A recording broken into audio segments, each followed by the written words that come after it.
Kinwestiyon po ng Bayan Muna Party List ang naging epekto ng pahayag ng DTI o Department of Trade and Industry tungkol sa Noche Buena ng mga Pilipino.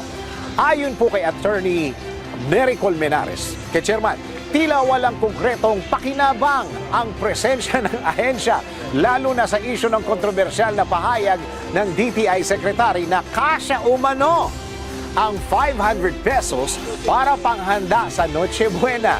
Narito ang kontrobersyal na pahayag ni Attorney Colmenares sa report ni Anjo Rinyun.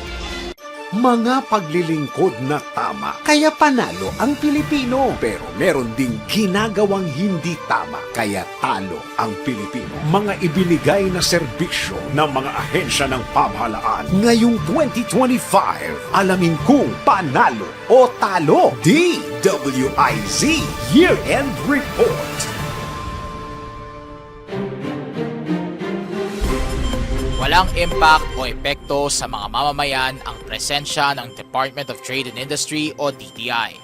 Ayon ito kay Bayan Muna Party List Chairman Attorney Nery Colmenares, kung saan maliban na lamang sa anyay pahayag ni DTI Secretary Cristina Roque na kasyang pang Noche Buena ang 500 pesos.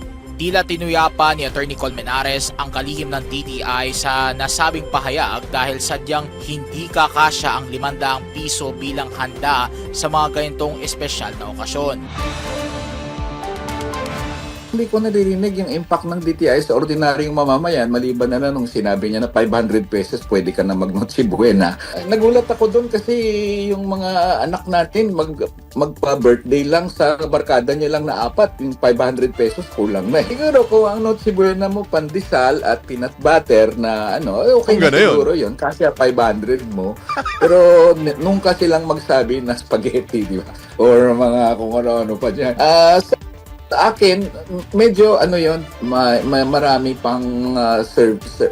Ang function nila.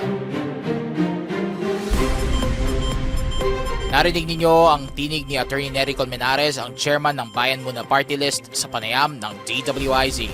At yan ang report sa performance ng DTI. At sa DTI, talo ang Pilipino. Para sa Panalo o Talo Year-End Report, ako po si Anjo Rinyun, nagpapalitan ng tama, naglilingkod ng tama.